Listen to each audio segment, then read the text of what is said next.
Welcome back to World Crisis Radio. Follow this all at Tarpley.net, Tarpley.net. Many new items, many TV appearances, all kinds, radio appearances coming at a fairly sustained rhythm. On Tuesday, October 25th, the Adbusters facilitators, otherwise known as wreckers, were forced, the honchos over there at Adbusters, the anarchists who think they own this movement, they were forced by mass pressure, mass mobilization by you, in many cases, by leaflets that have gone out in New York City, in Portland, in San Francisco, and elsewhere. They were forced to embrace one important demand. It is the 1% Wall Street sales tax, which they want to call the Robin Hood tax, to make it more unpalatable and more unlikely to succeed, because they never give up on sabotage. But this much they were forced to do. They declared that Saturday, the 29th of October, was a worldwide day of action in favor of the Wall Street sales tax, Tobin tax, financial transfer tax, turnover tax, or, if you must, Robin Hood tax. So that's a big plus. However, at the moment that they did this, instead of becoming some quaint curiosity that the liberal prostitutes could gush over, they became a real threat to ruling class power. And how did the ruling class respond? They called in the police. Repression is unleashed in Atlanta, Oakland, Baltimore, Nashville, Tennessee, and I'm sure other places. That's the turning point. Now learn the lesson. It's time to escalate strategically. Strategic escalation means program, demands, revolutionary, transitional, or radical reformist demands. That's sort of you engage and then you find out what it's going to turn out to be.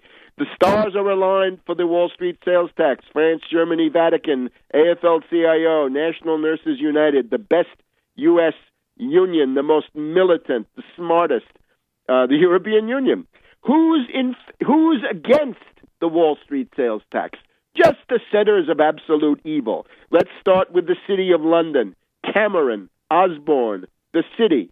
Let's start with Wall Street itself. They're foaming at the mouth with rage at the Wall Street sales tax. Obama, Geithner, Hillary, they've all been trying to sabotage even the very timid and perverted version of this that the European Union has been offering. And again, let's make it clear, a lot of people are very pedantic and they want to sit at home and say, no, I don't like that version because that goes where I don't want it to go.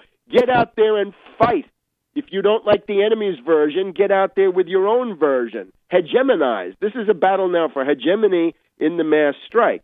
So if you have your version of the Wall Street sales tax, say, yes, it goes to the Treasury and to the states to maintain the social safety net, to finance the student loan amnesty, to finance the freeze on foreclosures, and so forth. And remember, it even came up inside the Obama White House in the unlikely form of this guy, Orshag. He probably wanted as a kind of political cover, saying, gee, can we really ask the American people to give up all of these austerity concessions and not lay a glove on Wall Street? Shouldn't we have some tiny, minute, symbolic Wall Street sales tax?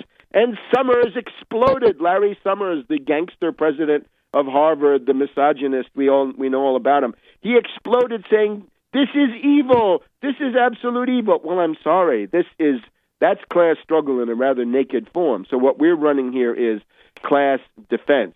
So if the main centers, the centers of absolute evil in the form of finance capital, speculation, parasitism, and the manipulation of the world, City of London and Wall Street, Obama, Geithner, Hillary, Cameron, Osborne, if they're so dead set against it, wouldn't it be time, dear libertarians, to give it a second look? And again, look at those fronts. This one you might even win. It's winnable, absolutely winnable. Even Barroso, this character, you know what I think of him. It's not printable. But there he is. The point is, evil has to be made to do good. Play evil against evil to decrease the amount of evil. Man meant it for evil, but God meant it for good. It is a Leibnizian universe after all. So therefore, we want to escalate strategically. Now, the answer of the ruling class, of course, is repression. And we have this outrageous and illegal and criminal outburst by the, what can we call her? The mayor of Oakland, I guess is what we'll have to call her, Kwan.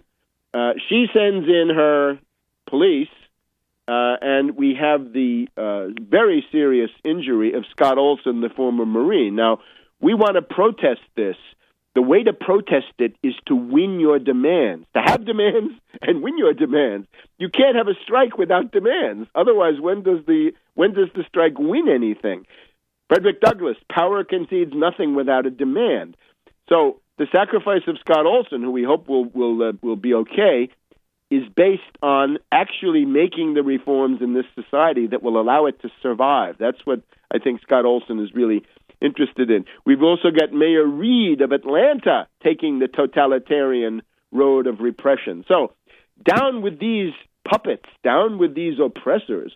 But the way to do it is escalate the strategic, programmatic struggle. Don't get sucked into this descending spiral of fighting with the police. That's futile. That's stupid. That's impotent. We need to escalate strategically, not tactically through some kind of ultra-violence. This makes absolutely no sense. One thing you do need is parade marshals, right? We're told by the anarchists, no, that's authoritarian.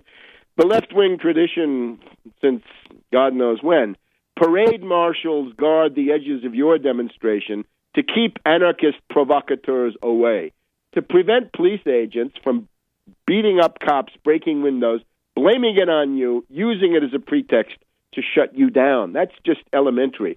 Barry Zwicker has a nice part in his book about the anarchists and what a wonderful job they do destroying demonstrations. Now, this takes a specifically threatening form. October 30th, the Devil's Night, is obviously a big day in the anarchist calendar. What if we have some horrible event? What if somebody gets seriously hurt? What if a cop gets really seriously hurt? And use your imagination. On Sunday, October 30th, this would give a ready-made pretext for all of these rotten mayors, the Kwans and the Reeds and the Bloombergs and the rest of them, and the Rahm Emanuel, don't forget him, to shut down all of these demonstrations and silence the people. That's the question. And some people say, whoa, Black Bloc, they're part of the movement. I'm sorry. Are soccer hooligans part of the movement? Are they political? There's not much difference. And in some cases, you might say the anarchists are worse.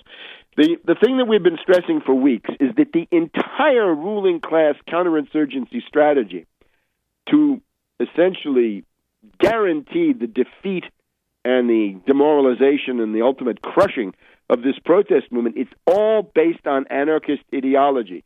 From Gelderloos and his crazy rules to David Graeber, the anthropologist, to Adbusters and the Situationist International, and Kali Lassin and his friend Schmaltz, all anarchists. And the ultimate form of that is Black Bloc. So watch out.